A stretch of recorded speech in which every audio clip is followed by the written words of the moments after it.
Cette vidéo est sponsorisée par Bernard-Henri Lévy, l'homme qui a prouvé qu'on peut se tromper sur absolument toutes les guerres des 30 dernières années et quand même être invité sur tous les plateaux télé pour donner son avis sur la prochaine.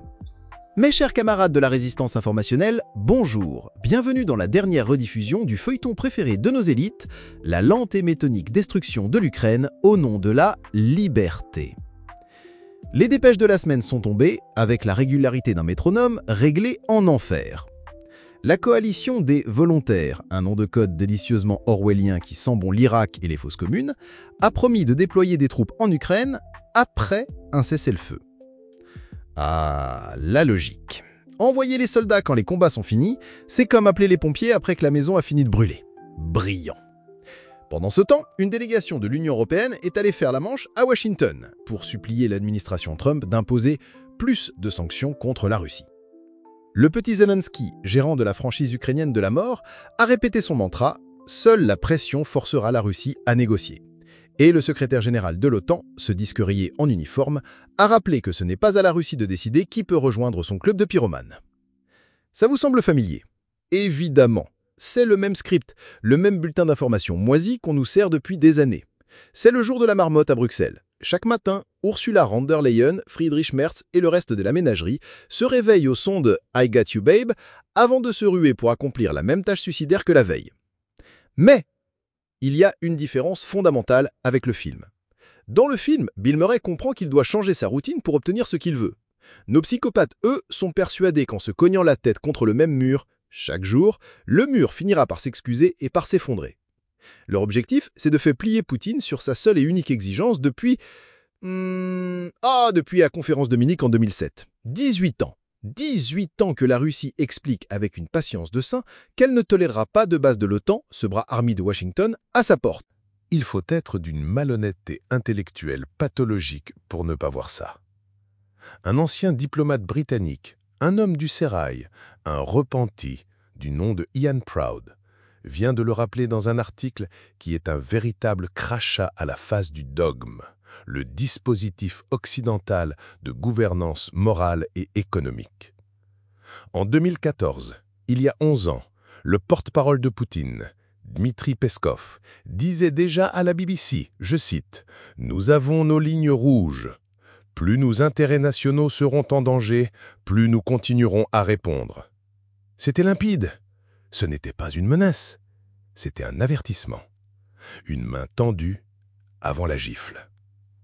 Et cette semaine, le même Peskov, interviewé par la même BBC, répète la même chose. La raison principale du conflit était la tentative de l'OTAN de s'infiltrer en Ukraine, mettant ainsi notre pays en danger. Appelez ça des éléments de langage du Kremlin, des griefs historiques, ce que vous voulez. Le fait est là.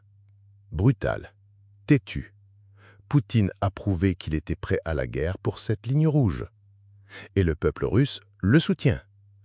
Pendant ce temps, l'Occident, lui, se montre de moins en moins prêt à payer les factures de sa propre croisade. Et donc, quelle est la nouvelle idée géniale de nos stratèges en chambre? Déployer une force d'interposition. 26 nations se sont engagées. Waouh! La réponse du Kremlin? Toute troupe de l'OTAN en Ukraine sera une cible légitime. Et si vous pensez qu'il bluffe, c'est que vous avez passé la dernière décennie dans un monastère au Tibet sans accès à Internet. D'ailleurs, cette idée est d'un grotesque achevé. Il faut le dire. L'Ukraine aurait près de 900 000 soldats. C'est plus que les armées actives de la Pologne, la France, l'Allemagne, l'Italie et le Royaume-Uni réunis. Et cette coalition de pieds nickelés voudrait envoyer quoi? 10 000 Britanniques qui comptent leurs munitions? Des Allemands qui ont déjà dit non? Des Français qui changent de chemise comme de chemise? C'est une farce. Une force de nounous en treillis pour une armée qui, sur le papier, est déjà plus grande que la leur? La vérité, c'est que cette force n'est pas un véhicule pour la paix. C'est un stratagème pour maintenir la guerre, pour que le sang continue de couler, pour que les contrats d'armement continuent d'être signés. Ça sert les intérêts du petit comédien de Kiev et des faucons baltes comme Kaja Kallas. Mais ça ne sert en rien les peuples européens qu'on pousse vers un conflit nucléaire. Et le sommet de l'hypocrisie, la cerise sur le gâteau de merde, c'est la question de l'adhésion à l'Union européenne. Poutine a dit qu'il n'y était pas opposé. Alors pourquoi ne pas le proposer sérieusement? Ah, parce qu'en réalité, personne à Bruxelles ne veut de l'Ukraine. Trop cher, trop corrompu. Une catastrophe pour les subventions agricoles qui engraissent nos propres lobbies. L'idée de partager le gâteau avec 40 millions d'Ukrainiens donne des sueurs froides à Paris et Berlin. Alors on préfère les voir mourir sur le champ de bataille au nom de valeurs européennes qu'on ne leur accordera jamais vraiment. On leur promet un siège à la table du banquet, à condition qu'ils acceptent d'être le plat principal. C'est absolument scandaleux.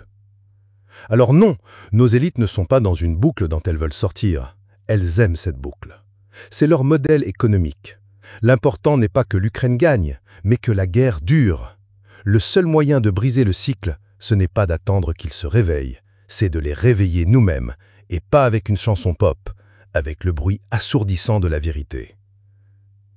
Ce combat est une guérilla informationnelle, et chaque vue, chaque partage est une balle tirée contre la citadelle du mensonge. Pour obtenir les munitions complètes de cet épisode, le script, les sources, les documents déclassifiés que l'Empire voudrait enterrer, rejoignez la résistance sur Patreon.